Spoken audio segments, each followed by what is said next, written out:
This is a total game changer. And I'll introduce myself more formally in the webinar, but after working with thousands of 2- and 4-legged students throughout my career, this is literally the missing link that is not being understood or taught in most of today's training. We're still dealing with behaviors and treating the symptoms of the behavior. And the behavior of our horses is their way of communicating that something's not right. And so I want to dive a little bit more, a little deeper when we get into this webinar because of the level of stress that so many of our horses are under. 98% of domesticated horses, that's right, 98%. That's the number I'm giving it after working with thousands of horses in 25 years of my career. 98% of our horses have dysregulated nervous systems. If you don't really know what that means, just hang on. I'm going to educate you on what a dysregulated nervous system is compared to a regulated nervous system. So my question to all of you is, do you know what dysregulation is? Do you know what regulation is? And if you do, is your horse one of them? And you might not know. So real quick, a dysregulated nervous system basically has everything to do with the sympathetic nervous system in horses and humans. We are very similar in our nervous system and the way that our neural pathways are in the brain and the way everything's interconnected. It's very similar, the hippocampus, memory, everything. And so a dysregulated nervous system means that your horse is living in their sympathetic nervous system. Sympathetic nervous system. So that's called SNS, the acronym. And that means they're living primarily in their self-preservation mode. So their self-preservation modes are what? Freeze, fight, and flight. Those are their survival instincts. Yes, that's what I'm saying. This is how severe it is. 98% of our horses are living in some level of self-preservation. Maybe not 100% of the time, but they're coming in and out of it. How many of you can relate to your horse being calm one day and spooking the next? That shouldn't happen, and I'm going to explain why. So again, I know this number is shocking, but this single statistic is the missing link in horse training and why we're not making the level of progress that we should be making with our horses, let alone we're not even thinking about the horse as a intelligent, sentient being like we need to. We don't even understand how intelligent horses really are and what amazing quick learners they are. So as long as your horse is stuck on some level in their sympathetic nervous system, they have a dysregulated nervous system. And that's why you have hot and cold, good days and bad days. Or you can do some things, but you can't do everything. And I'm here to tell you, you should be able to do anything and everything with your horse. That's what I've had and continue to have with my current horses. That's what I teach. And I'm going to explain more about how you can achieve that. So when a horse's nervous system is dysregulated, they live in constant state of protection. And a horse in protection cannot learn. It's no different than you and I when we are in a state of defensiveness or fear or chronic anxiety. It's chronic stress. The big word is stress. All of these things are stressing the horse. They're stressing us. And so we're preoccupied, and so is the horse. And I will constantly relate horses to us because, like I said in the very beginning of this webinar, science is proving, recent science and neuroscience is proving how similar horses and humans are in the way that they are hardwired through their neurochemistry, the neural pathways in the brain, the hippocampus area, memory, and the way we learn. So this is key for everyone to understand that when your horse can't focus or they don't feel safe or you can't progress in what you're doing, no matter how hard you try, this is why. They're stuck. And they're stuck internally. So it doesn't matter what physical technique, mechanics you do, your horse is only going to get so far, or you're going to feel like you're starting over every day or every so many days. And it shouldn't be like that. My horses, my personal horses, and the students that are dedicated to creating the foundation that I teach, the relationship riding regulation foundation that I teach, you can step away for weeks and months and years at a time.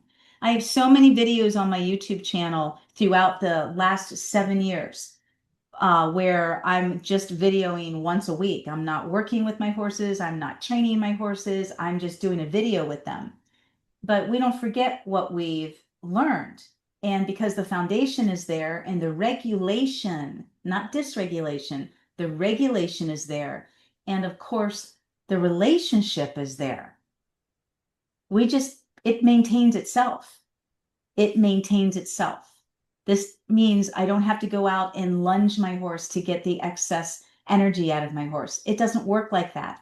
And I'm going to explain more when I dive into this huge epiphany I had 25 years ago when I got back into horses and wanted to make this my career. This is huge, you guys, and this is what no one's teaching. And I want to give you a background and some experience, my experience, so that you can say, hey, it can be easier. It should be easier. There is a better way for me and my horse. So I know this not just from the science that I've studied, but from my personal experience. I bring that to the table. So this is me and Smokey. Smokey was the toughest horse I've ever rehabilitated, and I've rehabilitated thousands. One moment he was quiet and steady, and the next he was a buck and bronc. Now, see, I didn't know back then that he was going catatonic. I didn't know that he was freezing and shutting down. I didn't know anything about that. I had a backyard horse for 25 years since I was 9 or 10 years old. I had no idea what I was getting into. So I couldn't predict him. I couldn't reach him, and I didn't know how.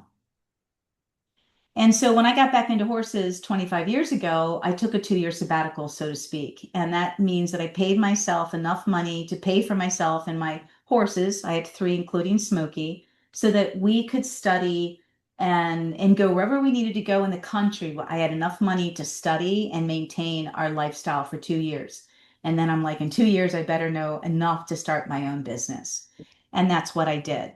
So in that 2 years, I was studying with some of the top professionals in many different disciplines because my thing, it still is to this day, is I love to learn. All right. And I want versatility. And I love dressage and I love natural horsemanship and I love liberty and I love reining and I love a nice hunter course where it's a nice steady pace over the jumps, nothing crazy. And I want to be able to work cows, which I've done, especially with Smokey. I want to be able to ride on the beach. I want to go trail riding. I want to do obstacle trail clinic courses. I've judged them at the Massachusetts Equine Fair with Julie Goodnight. I've also put them together at the Harrisburg Expos and been a judge with Kenny Harlow many years ago when I was a traveling clinician with my horses, including Smokey. So I've been there.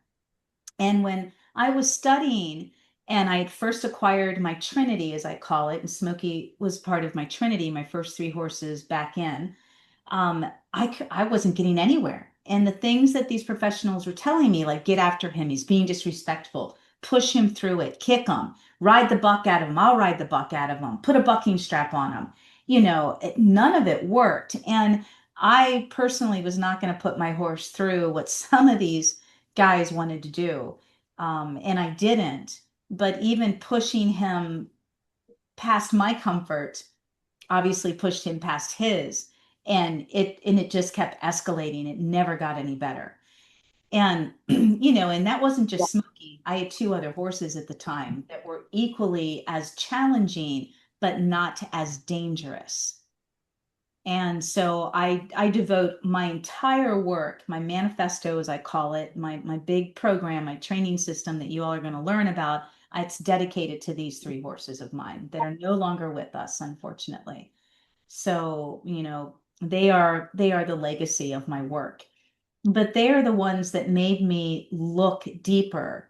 And if it wasn't for my 25-year relationship with my late horse Brandy, and then being on the eastern shore of Maryland, 40 minutes from Chincoteague and Assateague Island, I don't think I would be where I am today. And so that leads me to the next slide where everything changed when I began studying the wild horses of Assateague Island. So I wasn't getting anywhere with all of these top clinicians and all of these different disciplines that I was studying.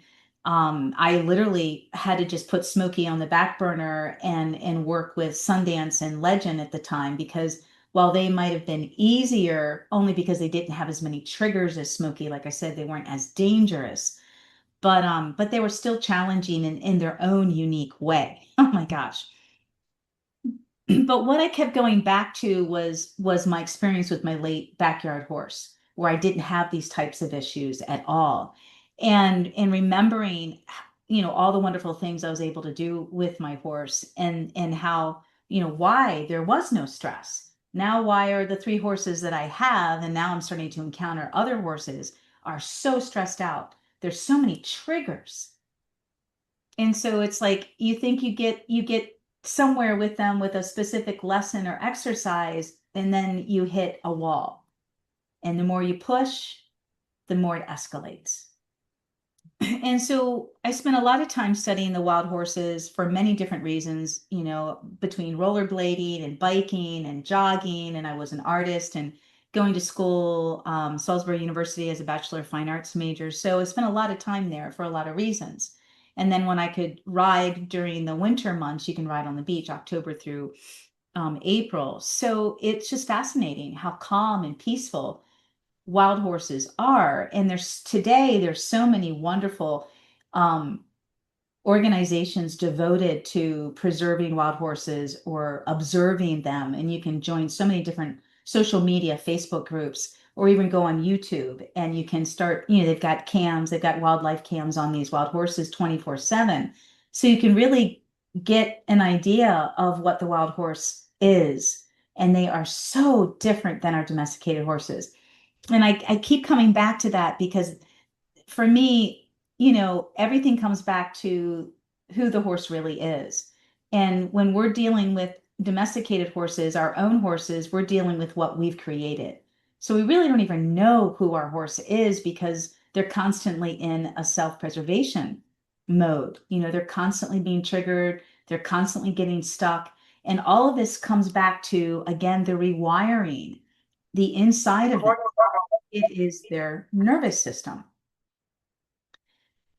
So, healthy horses are safe horses. But what is a healthy horse? A healthy horse is a regulated horse. When a horse is regulated, they're thinking, they're paying attention, they're present, they're not triggered. They're calm, connected, aware, they're not shut down, they're not anxious, they're not stressed, they're not explosive. These are all man-made traits. And I'm going to explain to you guys, show you guys how you can undo this. You've got to learn it. You're not going to learn the step-by-step process in this webinar, but I'm going to be showing you how you can join the step-by-step process. So this began my method 25 years ago. Getting these three challenging horses, studying with some of the best out there, and hitting walls myself, not wanting to put my horses through the really rough mechanics and the tons of pressure and flooding and sacking out that they wanted to do. This is what led me down the road to find a more peaceful way for the horse and a way that would truly heal them from the inside out. So for the past 25 years, I've dedicated my life to helping thousands of horses and their humans rebuild regulation, connection, and trust. And today I'm here to share that missing link with you. So here's Sundance, part of my Trinity. This is her first expo. This is when Maryland had their Timonium and Pennsylvania still has their Harrisburg World Expos, but they closed Timonium, I don't know, maybe 10 years ago. This is in front of about 1,000 people. This was packed. This was her first time. And when I first brought her out, she rolled. So that told me right then and there, she felt obviously very, she was fine. And, Sundance was an interesting horse and a very complicated horse. Sometimes some of my students join these webinars because they always learn something new and they like to they like to be a part of the webinar to help support the work. So they're very familiar with Sundance, whether they've come to work with her here with me in person when she was alive, or they know her very well in the program. this was one area that she was excellent at. And here I am. I climbed up on the round pen panel as I'm speaking to the audience, and I asked her to come pick me up. And this is what I teach. Like, I don't ride horses. When I'm rehabilitating a traumatized riding horse that's put their owner in the ER, I don't ride that horse until we work through the nervous system on the ground. And then I have a complete step-by-step process to getting permission to get on. So that when I do get on, the horse is not triggered. The horse is present. And from there, we will continue to rebuild, obviously, the nervous system. It's not 100% complete by the time I get on. But she came over and gave me permission and took care of me. So that's pretty incredible. And of course, I'm hanging on to the round pen because I'm not stupid. I'm like, this is our first expo. I'm not sure. All right, so here I am. Meet your host, me. I'm Caroline Best, founder of the Dow Horsemanship Academy. So I've been helping horse owners create calm, connected, emotionally sound partnerships for over 25 years now. I specialize in relationships, regulation, nervous system regulation. That's where we're going to rewire. Rehabilitation. You can't rehabilitate a horse unless you rewire the nervous system. That is the science. It's not about flooding them. It's not about desensitizing them. Rehabilitation, that's not what it's about. It's actually the worst thing you can do. It has everything to do with rewiring their nervous system. And I'm also a master at riding foundations. I'm a working equitation certified instructor here in Florida. So I have a classical background in dressage. I also teach bitless and balanced riding, which means I teach with a bareback pad. You can come with a saddle, but no bits. There's no bits all the way up the levels. Piaffe to the canter pirouette. I don't care if we're reining, jumping, working cattle. It's all bitless. You do not need a bit to train or develop your horse. And not to mention, when you follow a methodical system like I've created, like the great masters created in classical horsemanship and classical training, and I'll talk a little bit more about that in this webinar, there is a slow progression to everything, and healthy biomechanics is number one. Developing your horse's movement on the ground comes first before you ride that movement. That is how you can ride the movement. Perfect example, how many of us are still trying to sit our horse's trot? You can't sit a trot if your horse isn't balanced. If your horse isn't balanced and the energy isn't flowing through the horse from the hind end forward, if it's not flowing through and they're not balanced, you're going to sit on that horse like a pogo stick and it's going to jar you. So it's impossible for a rider to learn how to ride if they're not riding a truly collected, balanced horse. It's a lot easier than you think, and that's what I teach. And while we're doing that on the ground, the whole biomechanics and lunging, we are naturally, organically rewiring the horse's nervous system. That is the magic of it. That's what's so amazing. So some of my accomplishments, I've been, excuse me, published in Holistic Horse when they used to be the magazine. They're now online. In Eclectic Horseman, I've been featured in several short educational videos about my business and Horse Capital TV here in Florida. I've presented numerous times at as a national clinician at the Horse World Expo and the Equine Affair. As I mentioned, I'm a USAW working equitation instructor here in Florida. And so forth and so on. So, okay, so let's get to it. The common problems. So please let me know if any of these issues sound familiar to you. So here you go. You have safety issues with your horse. I don't care if it's on the ground or when you ride. It could be anytime, farrier, bathing, trailer. It could be anytime you feel unsafe around your horse. It shouldn't be that way. That is not normal. And that's one of the big myths out there. I like to call myself a myth buster, is still today, as enlightened as we are becoming in the horse industry as professionals, there are a lot of us out there talking the same talk. I don't know if we teach the same way, but there's still a lot of trainers out there who are normalizing horses the wrong way. I'm here to change the way we normalize horses. So I'm here to say, don't accept any of this. It's not healthy and it can be changed. So if you don't feel safe around your horse, I feel safe around my horses all the time. My horses usually stand at liberty for the farrier. They always stand at liberty to get shots. They always stand at liberty to get wormed. When I always come, they come to me when I call them. They put their head in the halter or they come out of their stall at liberty. That's where I want to be with my horses because liberty is the truest test. If you've constantly got to hang on to your horse and hold them, then you're just micromanaging them.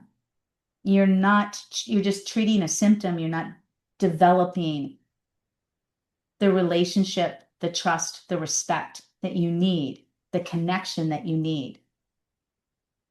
And so safety issues. I'm going to keep talking about wild horses. And for those of you that are into breeding and you've raised young babies, foals, weanlings, and you have healthy horses, you have to have healthy horses because I've had unhealthy weanlings from unhealthy mothers. So they adopt their behaviors. But if you have healthy horses, then you know, sure, you have to be careful. You know, babies get spunky and get kicked. Yes, I realize all that. But what I'm trying to say is you should be able to be on your hands and knees on the floor, under their belly and around their feet and not have an issue. It should be that way. If a mother knows that their foal is on the ground and will not step on their baby, if a mother doesn't step on their baby, then why should they step on you? My whole goal is that I want to be that close to my horse that I'm considered part of their family. That's what I teach. When you're considered part of their family, then they're always looking out for you. And when you rewire their nervous system, you're not going to have a reactive horse. It's not in their nature to react. When you know wild horses like I do, and like I said, there's plenty on social media now that you can join the different groups and watch these horses. 99% of the time, wild horses live in their parasympathetic nervous system, the opposite of domesticated horses. So the parasympathetic nervous system is responsible for calm, rest, relaxation, and digest. That means the horse is present. And one of the facts that supports this with wild horses and horses in general, believe it or not, is horses are designed to conserve energy so that they can travel up to 20 miles a day seeking forage, food, and water sources. So they have to conserve their energy. They are designed to conserve their energy. Another word is they are designed to be lazy. Yes. Am I blowing your mind right now? I hope I am. Now, don't get me wrong. We breed horses for specific traits. Okay. So yes, you can breed a horse for specific temperament, obviously, and athletic agility, you name it. But on average, horses in general, throughout the centuries, this is their innate nature. You can call it basic psychology 101. They are designed to conserve energy. So they are always in a state of regulation. They are always paying attention, but they are relaxed. So if you've got a horse, like I said, that's calm one day and reactive the next, great in the arena, but unpredictable on the trail, this just shouldn't be. They shut down or suddenly explode. You can't catch them. They won't stand still for anything. Or maybe they just won't stand still for one specific thing. They can't be tied. They're afraid of the vet, the farrier, anybody else handling them. Hard to control on the ground. Resistant. They're pulling on you, whether you're under saddle or on the ground. They don't like to be touched. There's lots of reasons why horses don't like to be touched. They're barn or buddy sour. That's a big one. Or they struggle with new places and new environments. That's a dysregulated nervous system. That's not normal. So it's a long list and it goes on. It basically includes everything but pain points. Obviously, dysregulated nervous system is definitely a horse that's in pain, physical pain caused by, joints, arthritis, a poor fitting saddle, or, poor fitting bit, obviously that's gonna stress them out. And when horses are stressed for long periods of time or frequently, just like us, they do get a dysregulated nervous system. The stress adds up. It constantly floods their nervous system, just like it would ours. So all of these behaviors point, as I said, to one root cause, but they're treated like symptoms. So your horse isn't being bad, they're stress signals. They're stuck in survival mode. They're talking to you. It's time we step back and stop and listen to them and not what your friends or your trainer or your instructor is telling you, to push past it, ignore it. They're being a brat. They're being stubborn. They're being this. They're being that. Horses don't choose to be like that. And they don't have, I'll say for lack of a better word, sophisticated, brains. They don't have the third frontal lobe like we do for complex thinking and problem solving. That's just not how they're designed. So while the nervous system is attached to the brain and sends all the signals through the body, through the nervous system, through the heart, and through the brain, and that's what basically communicates to the horse what they're feeling and then what they need to do about that, they don't overanalyze it like we do. So be careful of the language that you choose. So in a horse that doesn't feel safe in their nervous system, and we'll talk about what that means, they can't connect, they can't relax, or they can't learn. Every little thing triggers them. And then we have what? Trigger stacking, it's called. So it's like everything just keeps escalating. So perfect example, and I'll never forget, was Smokey when we finally got him on the trailer, my friend and I, to take him to a clinic when I was an ardent student studying before I developed my own method.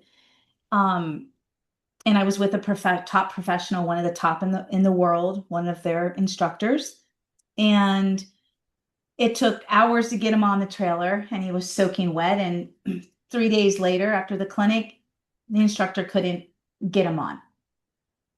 And so this horse right here, this was exactly what Smokey would be doing. And so this particular trainer, like so many, like we're taught, will just run him around the trailer, put a lot of pressure on him, and make the wrong thing difficult and the right thing easy. So, keep stopping him at the trailer door or the ramp to the trailer, but don't let him stop until you stop there.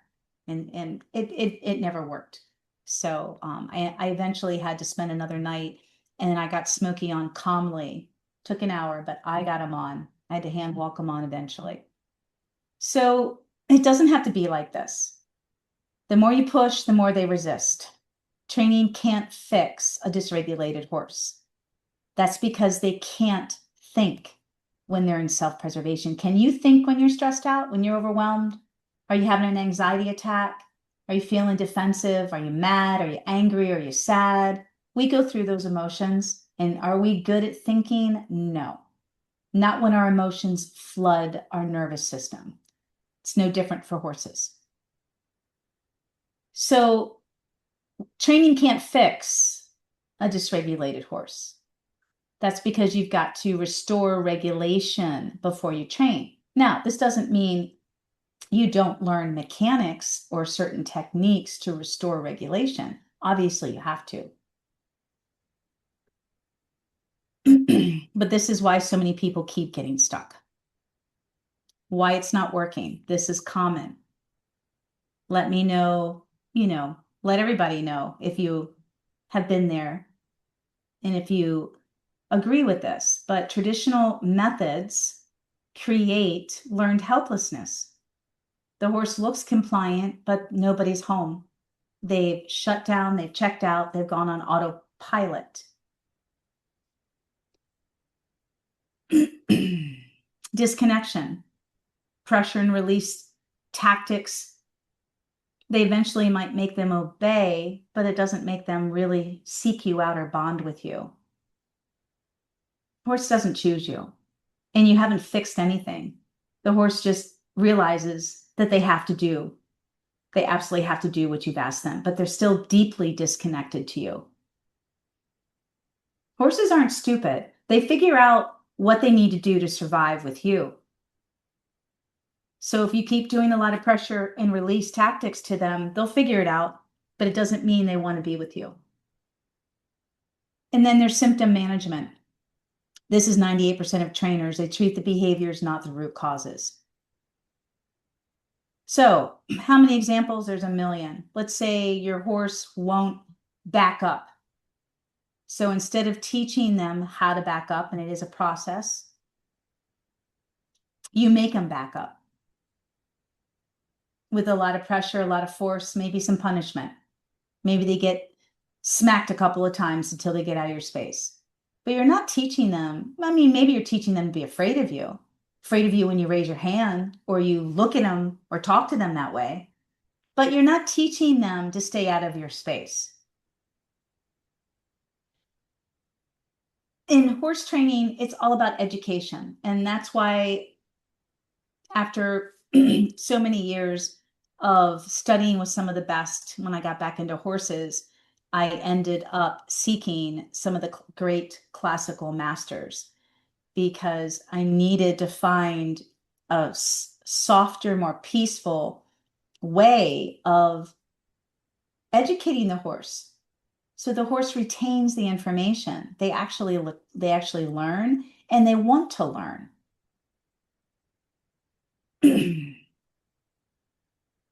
So again, I can't emphasize enough about stress. And every time your horse is stressed about something, they're just one click away from either trigger stacking and adding to an already dysregulated nervous system, or they're one click away from creating a dysregulated nervous system.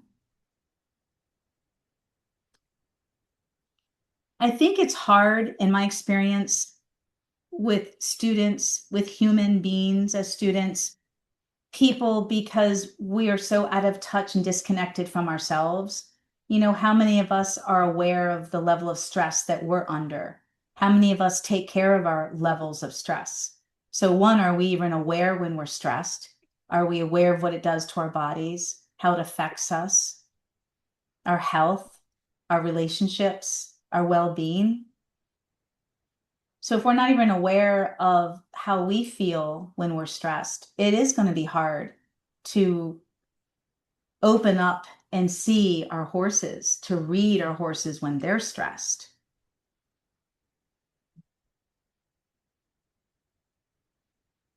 So the wild horses showed me what regulated horses look and feel like: emotionally balanced, mentally present, physically safe. Again, remember the moms, all mothers, they don't step on their babies. Why should they step on you? They don't kick their babies unless their babies are getting reprimanded. Why do we get kicked? None of this should be happening. But I still needed to learn how to develop a domesticated horse into a calm, connected, and safe partner. I still hadn't learned that yet. So this began my study and research into classical training and brain science. Back then, we didn't talk about neuroscience with equines. This is like the latest research. But back then, I was already doing the research, and I'll show you and I'll explain how. So why brain science? Because I'm a survivor of panic attacks and acute anxiety. I learned at an early age how to meditate and how to rewire my nervous system. So at an early age, as a teenager, I understood the way the nervous system worked and how to rewire my brain chemistry. I just never knew horses were hardwired the same way. I never knew that until I got back into horses. And there wasn't any, I mean, the internet wasn't even working back then. You know, Facebook just started, I think, in 2008 or maybe a little bit sooner. So, you know, there wasn't a lot of research on the internet. This was all going to the library and looking up a lot of human psychology and it wasn't even psychology, it was physiology. It was the way the body, the chemistry, the nervous system, the body reacts to stress. And it's so that's why, I got back in, I got so involved in this, and I was writing articles about it, but I wasn't technically accurate because there wasn't the current research at the time. So the word I would use, which is akin to human development and physiology, is emotional agility, and psychology, emotional agility. So that's the key word that I use throughout all my work. But emotional agility, how emotionally agile are we? See, we're not, you can't be emotionally agile if your nervous system's dysregulated. So there's an easy question for all of us. If we're easily triggered, if something easily upsets us, then that's where we get dysregulated. That's where our nervous system gets flooded with emotion. And that emotion controls just like it does the horse, our self-preservation modes of freeze, fight, or flight. And it doesn't mean that we are constantly dysregulated, but whenever we get triggered, we are. So why classical training? After studying with some of the best trainers in reining, Jack Brainerd, love Jack Brainerd, great Jack Brainerd, natural horsemanship, centered riding, and liberty, I realized I wasn't gaining the knowledge necessary to rehabilitate Smokey or any of the horses I was coming into contact with. So there was one discipline that continued to fascinate me, and that was classical training. So here I am on my off-the-track thoroughbred Lovey many years ago, and we are bitless and in a bareback pad, and she is doing a 20-meter canter bent in the direction of movement, which is possibly a third level dressage achievement. So this is what I teach. Doesn't mean you have to ride this way. We also trail ride, and we trail ride bitless and in a bareback pad. So I want a horse, like I said, that's well-rounded and versatile, is ready to take on any challenge I ask her to take on. So classical horsemanship is a respected training method that focuses on harmony, balance, and communication between horse and rider. Originating from centuries-old European riding schools like the Spanish School in Vienna, Austria, it develops horses physically, mentally, and emotionally. This is where my holistic approach comes in, without using force or coercion. So yes, now we're getting somewhere. So getting back to regulated horses versus dysregulated horses. Here's another off-the-track thoroughbred of mine, Billy, that I ended up selling to one of my students. And this is one of my interns riding him out alone on hundreds of acres. He raced till he was about 7, and he won many races. So most horse owners have never experienced a truly regulated horse. I mean, how many of you have? And when I say regulated, I mean, you don't know who your horse is until you expose them, right? We don't know who we are until we're exposed. But honestly, gosh, we're just as messed up as our horses. I mean, how many of us have grown up untainted by our family dynamics? I don't know of anyone that hasn't had some harm done to them by their family dynamics as a child. And we carry that throughout our life if we don't make peace with it, if we don't understand it, and we don't work through it. And so where I'm going with that is it's hard, like I said, it's really hard unless you've studied the wild horses or you know how to raise a baby without messing them up, a foal. You get to see untainted life and how easy they are. Easy. Wild horses are easy to train. They just have a lot of self-preservation. You have to figure out where they are in their self-preservation and give them the time to decide when they want to trust you, decide when they want to work with you. Once they decide and you're okay by them, it's on. They're smarter than domesticated horses. They are so smart, and horses are such quick learners. You just got to get past that like that first test with a wild horse, and that's understandable because that's their self-preservation mode. So there's no breaking horses in my book. It's gentling them, it's getting to know them and waiting for them to accept you, and then it's on. You're wide open. So this is why so many horses, like I said earlier, get mislabeled. Are there willful horses? Absolutely. Strong-willed horses.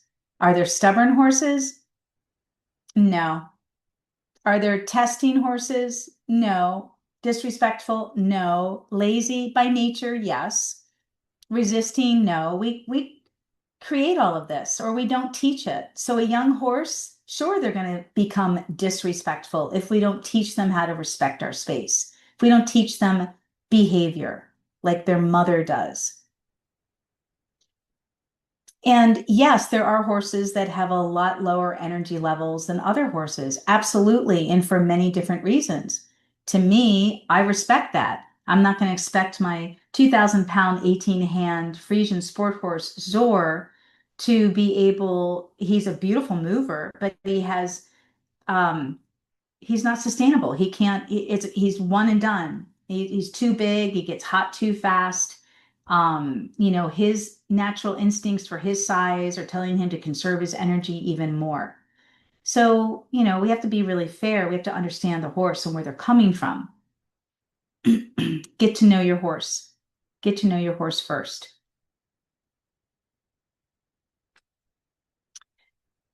So, like I said, stubborn's not normal. Lazy is not normal, the way we interpret lazy. Resistance is not normal. Another big myth I would like to bring up along the lines of lazy horses, wild horses are naturally more passive by nature.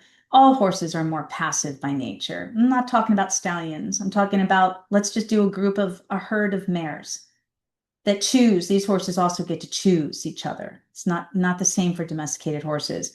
But when they choose their herds and they all get along and they want to get along, it's important to survival to get along and to not have chaos. And of course, they're conserving energy. So you can call it lazy, but they are conserving energy and they are more passive. You're going to have more dominant personalities. I'm not saying that there's not dominant personalities or more passive or subservient personalities, but as a general rule, horses don't like aggression. They fear that. They're prey animals. They're not predators. So there's so many labels out there about horses, that my horses just, you have to show them who's boss. So remember, every behavior is communication. Every reaction has a reason. Every problem is an unmet need.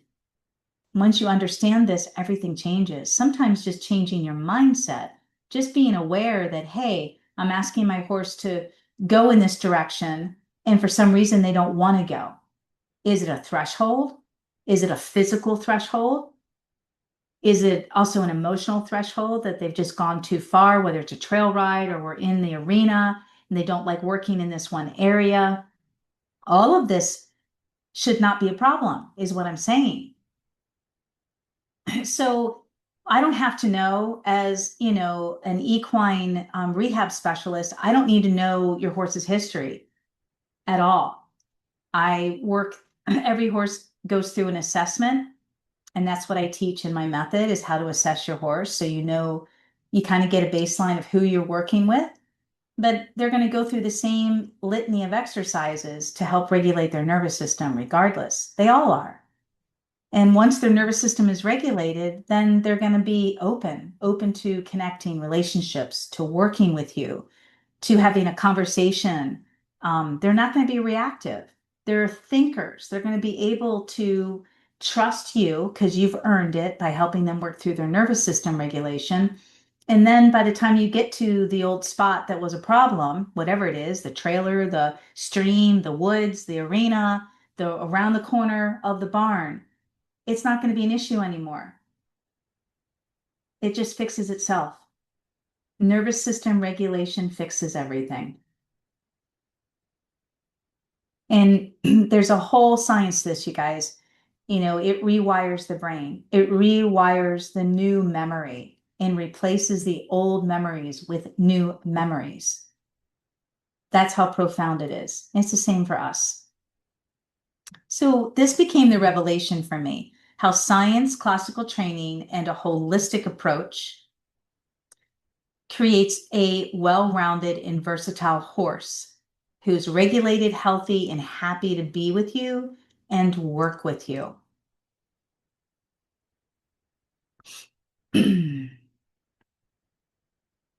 So training should always begin with relaxation, not obedience. Do you guys even know what relaxation looks like? Do you know what stress looks like in your horse? In the eye, in the neck, in the mouth, in the ears, in the body? Do you know what it looks like? Do you know what it feels like? You really need to train yourself between stress and relaxation. And if you don't know what relaxation looks like I said, study these wild horses and these social media online groups. Work with me. Obviously, this is one of my third off the track uh, thoroughbreds that I still have here, Jojo. Look how relaxed he is. So here's relaxed. I call these gremlin ears. Soft eye. The neck is below the wither. The body is relaxed. The movement is relaxed. So most training starts by making the horse respond.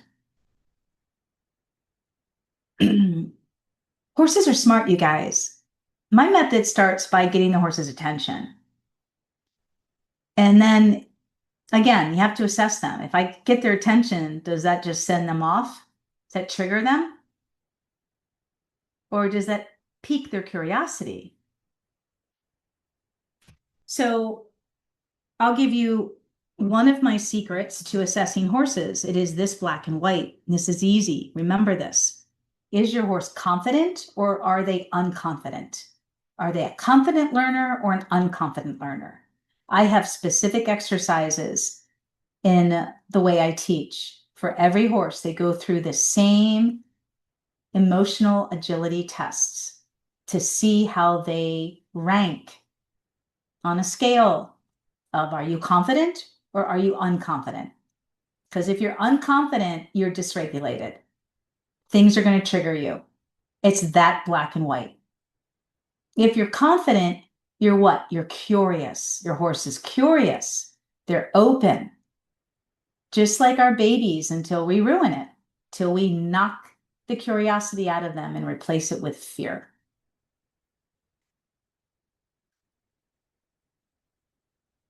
So a classical approach to training, and believe me, there's a lot of bad dressage out there. There's a lot of bad everything out there. But I did follow, and I still do, classical training. Begins by helping the horse feel safe enough to respond. So it's understanding when you're pushing your horse out of their comfort in learning, which is healthy, stretching them, but not to the point where you've now created stress. You want to pique their interest. This is the other secret in the balancing act. You want to pique their interest. You want to keep them stimulated, interested, but you don't want them stressed. Now, don't get me wrong. When I'm rehabilitating horses, believe me, they're stressed, aren't they? I didn't create that stress. So God, everything I'm doing is going to stress them. But there is a way of working as a specialist where you know and you identify and you see the stress points and you know how to bring the horse off or down from that ledge and give them time to feel safe again before you bring them back up closer to that ledge. And yes, this is what I teach. So by prioritizing rhythm, this is why biomechanics and lunging is so important when it's done correctly. By prioritizing rhythm, softness, and emotional connection, classical work gently shifts the horse out of a survival mode, like I'm talking about, and into a parasympathetic state where learning, curiosity, and connection live. A horse can only regulate when they feel seen, when they know you're paying attention. Supported, they can feel what you're feeling. Okay. And free from pressure. that overwhelms their system. Don't get me wrong, pressure is a constant. It's everywhere, and it certainly is in training, but it's how you apply pressure. That's the key. It's all about the feel and timing of everything. So classical principles show you how to build these steps. Here's another wonderful, this is one of my interns working with Lovey, one of my thoroughbreds off the track, and you see that level of stretch and top line relaxation. Look at the eye, the relaxed eyes. She's paying attention to Emma. She's stretching. And this is early on in Lovey's rehabilitation from being off the track. So this isn't at her finest. So how to influence the nervous system? The nervous system and the musculoskeletal systems are inseparable. So the nervous system and the musculoskeletal systems are inseparable. This means how a horse moves affects how a horse feels. So let me give you a great example. How many of you have witnessed or experienced for yourself a young new green horse or even an older horse that you've seen someone lunging or you started lunging and someone put them straight into a trot or a canter or you did and they started bucking? So how a horse moves affects how a horse feels. So this all goes back to Horses 101, the wild horse. The worst thing a wild horse can have is a broken leg. That's death. Now, I've seen plenty, believe it or not, survive through these cams. But where I'm headed with this is that too often, especially with lunging, most people don't know what the hell they're doing. And they start running these young horses or these older horses around, and the young horses don't have strength or balance to handle these circles. And so they get scared. They get scared. And that's why they speed up, they change direction, and they kick out. And for the older horses, a lot of them have arthritis. And at the same time, they're out of shape. They don't have the strength or the balance either. And so, people just start thinking, well, I haven't ridden this horse in a while. Horses, pent up all the time, whether it's a stall or a small pasture or a paddock. And so they just think that, well, I'm just going to start running this horse and getting it in shape or getting the kinks or the piss and vinegar out of them. And it's the worst thing you can do. And this is how so many horses get ruined big time with round penning, free lunging, and they immediately have dysregulated nervous systems because you're flooding the body with adrenaline.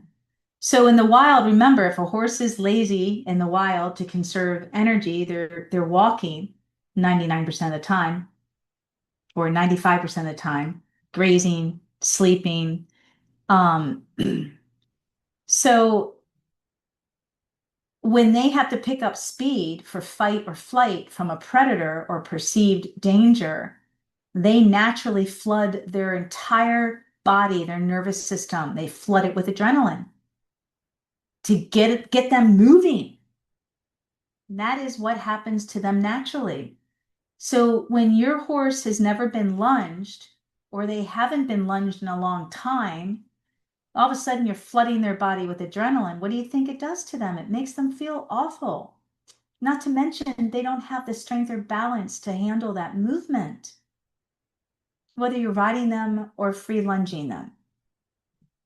So this is again why I love classical training the way I'm teaching it too, because it's a slow, methodical, biomechanically correct way for any age. So classical training develops true engagement of the hindquarters, especially when you allow the horse to freely move and find how to move correctly. They will drop their nose to the ground and create that beautiful longitudinal stretch. You don't have to make it happen. You should never make it happen with forced equipment. They lift up the back instead of hollowing. So that whole lifting of the back is what I was talking about earlier on in this webinar about No one should be riding a horse's movement that hasn't been developed first on the ground. So when Lovey has in this photograph is developing the trot, you can see that she's creating a slight bascule, a slight rounding of the top line here. When she rounds that top line, that means her hindquarters, she could be stretching a little bit more. She isn't, and she does now. This is a long time ago, early on. But typically, that inside hind leg would be creating, there she is older, would be creating a V and would be taking the, see how she's not tracking up? So now she tracks.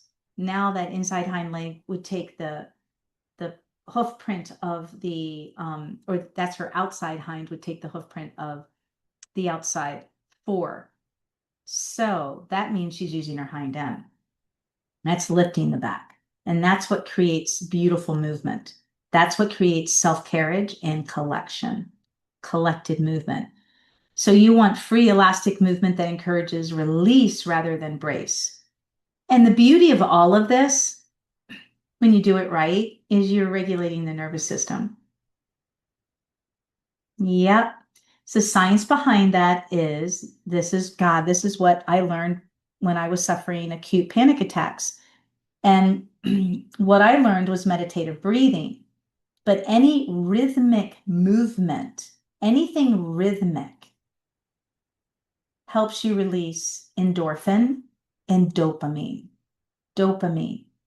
Dopamine is the strongest chemical for relaxation and addiction. It's stronger than heroin. Dopamine. So when your horse finds rhythm, a rhythmic movement in their trot, we also call that a regulated movement. It's regulated, it's regular, it's consistent. When they get that regulation and that rhythm, that tells you right then and there, they're in a regulated nervous system. It's the horses that are inconsistent. They're speeding up, slowing down, changing direction, panicking. All of that is dysregulation. So we need to get it regulated. So you just keep working on regulating the movement, helping the horse find the rhythm in the movement. And when they do, it feels good because they're releasing the endorphin and the dopamine instead of the adrenaline, which is telling them, go, go, go, survive, survive, survive. This is so full circle, the way that I teach and work, that your horse will love working with you and everything you do because it always feels good. It feels good because of the relationship, because the love is there, the heart coherence is there, the praise is there, but it feels good physically and physiology, the whole physiology within the body changes. So breath-led transitions that restore rhythm. Yes, there's a lot of breath work in my work. Yes, absolutely. So here's Lovey, my oh my, probably 6 years later. And now you can see her totally tracking and look how much she's filled out. And look at, this is my thoroughbred that looks like a warm blood. Look at that neck. Look at that lift in the shoulder and look at that butt, that rump.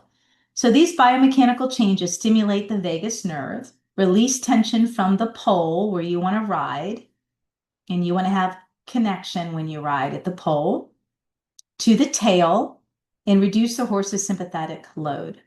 As the horse moves in balance, the body sends signals of safety to the brain and the nervous system follows. And the horse feels in control. They feel in control. It's beautiful. And here she is again. The training, this is much younger, years before. The training becomes a sanctuary now. Like I said, every time, every space that you guys come into, wherever your training is, wherever your energy is together, this is a feel good. So where the horse feels supported, not corrected, there's times to correct, but not in the beginning of learning. Guided, not controlled. So regulation happens through experiences of consistent, predictable interaction. Consistent, predictable interaction. in the beginning. And this is what the foundation is all about. So once you have a really strong foundation on the ground in riding, you can do anything with your horse. Anything. Classical horsemanship is built on clear patterns that lower anxiety, subtle cues that communicate without overwhelm. You learn this. Repetition that creates familiarity, not boredom, not at all. It's way too layered and connected for that. Soft pressure and release that invites rather than forces. This compassionate, consistent approach tells the horse's nervous system you're safe, you can relax, you can connect, and you can learn. And there's Zor and Lovey. And here's Lovey this is what it's like tacking her up. All my horses are tacked up. Even the little Mustang I gentled and am now riding. Everybody's tacked up without being tied. Nobody has their bitless bridle on. A regulated nervous system isn't created through technique alone, it's created through relationship, your compassion, your observation, your care. So classical principles produce a horse who trusts, a rider who listens, a partnership that co-regulates together. Your nervous systems are working together. This is how you synchronize. This is the deepest connection. And so wild horses are always synchronized in their nervous system. I used to write about this before the research. It still isn't 100% proven. It's getting out there, though, closer and closer. But in my personal experiences and observations and testing throughout the years, I absolutely believed and experienced time and time again, not only connecting and co-regulating with the horses that I was working with and nervous system, but understanding horses as a herd, whether they were wild or domesticated, that there is this sixth sense, and the sixth sense is the nervous system. And now we have Heart Math Institute coming out 20 years ago they did research. They monitored the horse's heart and the heart frequency because it's such a large organ. It's one of their largest organs. And that's why they do so well with therapy. Because when you have a calm horse, its HRV, heart rate variability, is very low and soothing, producing endorphin and dopamine, creating a regulated nervous system. So when we are in the presence of that frequency, which can be felt as far away as 25 feet from the horse, we can start to regulate, co-regulate with their heartbeat. They can pull us into the same frequency. Now, it works both ways. So if you have a dysregulated horse who's overly anxious, and they're not going to feel you even if you are grounded, even if you are calm. Trust me, it takes a long time to break through, but you can do it. You absolutely can do it. So it's pretty wild when you start to understand how powerful energy is and heart rate variability in the nervous system and heart coherence. It's all real. It used to be so woo-wooey. I've been teaching this forever, and I'm just so happy that the science is out there, supporting it now. But when we co-regulate, this is when we actually will breathe together, move together, think together. And that's because our nervous systems are harmonizing. My work teaches you how to synchronize, how to do this. So this is how classical training combined with the understanding of science and a holistic approach produces calm, confident, emotionally sound horses, because it honors the horse's inner world as much as their outer performance. Here's me hugging Sundance after a wonderful performance. So the solution, the best part now, you don't have to figure this all out. This is a lot of information. I've already connected all the dots. Been doing it for a long time. I have an ideal solution for you and your horse that will help guide the both of you step by step through everything needed to feel safe, regulated, and connected. It doesn't matter what your problems are. That's the beauty of repairing the nervous system, is it will repair everything. So honestly, people come to me with every problem. I've handled everything. And let's just take trailer loading. My horse will not go in the trailer. You start with this nervous system regulation first. Then you're going to be testing it, not with the trailer at first, but you're going to test it because I've got things set up to test. The ultimate test will be the trailer. But by the time you get to the trailer, your horse will be loading themselves in the trailer, or at least going in with you without a hesitation. Why? Because you've done all the work to gain their trust, to be a leader and a partner for them, to help them restore their nervous system so they can think and not react, so that you've also created new neural pathways in the brain, new memories.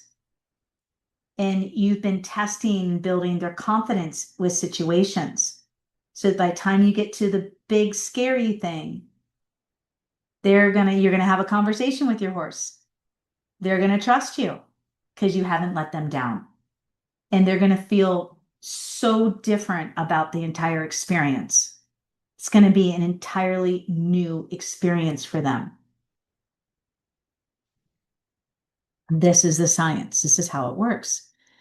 So what's the solution? The step-by-step solution? My Dream Riding Partnership program. Achieve the relationship and riding partnership of your dreams with horses. This is your roadmap. It's a comprehensive system designed to cultivate nervous system regulation, classical balance, and genuine partnership. Real, true, lasting partnership. Not where you force and make your horse fight and struggle and hope for a better day tomorrow. Where you guys have a conversation, you work through it, you build what you need to build so that your horse doesn't test you, they trust you. This program focuses on every aspect of the riding experience, from internal regulation to relationships, groundwork, rehabilitation to recovery, and it caters to all levels. I have trainers that have joined this because of the subtlety and the finesse of it, not to mention learning how to ride with a true independent balanced seat and developing horses that you feel confident enough to ride and they feel confident enough to be ridden this way and bitless, all the way up to second level dressage, if you so choose. And if you don't, you're developing a well-rounded horse nonetheless. How it works: a comprehensive step-by-step system built on 3 pillars: classical horsemanship, neuroscience, and holism. Holism, feel and think as one. Science, where evidence supports the data. Classical training, you're going to ride as one. Where you think it, you feel it, you move as one. You're going to learn this on the ground first, though, the 2 of you. And you're going to be rebuilding the nervous system while you're doing it. So you will learn how to recognize emotional states in your horse. There's many. Read advanced behavioral cues. What does this mean? What do I do with this information? Decode micro expressions. That's where everyone gets really stuck. The micro expressions. Understand stress versus relaxation. Apply memory rewriting. Yep, that's the whole neural pathways, neuroscience. Use stress release techniques. Communicate clearly. That's where it's going to develop your leadership. Develops you as much as it develops the horse. Respect boundaries and thresholds so we don't trigger stack our horse. Train without force, fear, or coercion. Treats. You are the treat. Your love in your relationship is all your horse wants and needs. And so that's when you earn that, they're going to treat you like a baby. And I mean that in a good way. They are not going to step on you, kick you. They're going to protect you. And that's what you want. You want to become part of the family.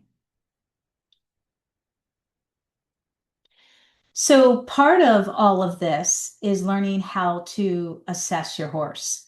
And that's a big component of what I teach, is learning how to assess your horse. So we're talking about rehabilitation and rehabilitating the nervous system before we even train. So if you're having problems with your horses, then you need to diagnose what those problems are. And I'm not saying, well, the problem is they don't like this corner, or they don't like this horse, or they don't like the trailer, or they don't, that's not the problem, so to speak. Those are all symptoms of a dysregulated nervous system.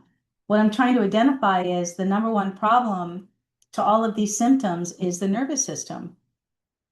Once your horse's nervous system is my wild Mustang is the perfect example. He was literally saved from a truck, literally pulled, he and another Mustang pulled from a truck going to Mexico for slaughter. And he was starved. I have a whole documentary on him. He's all over my YouTube.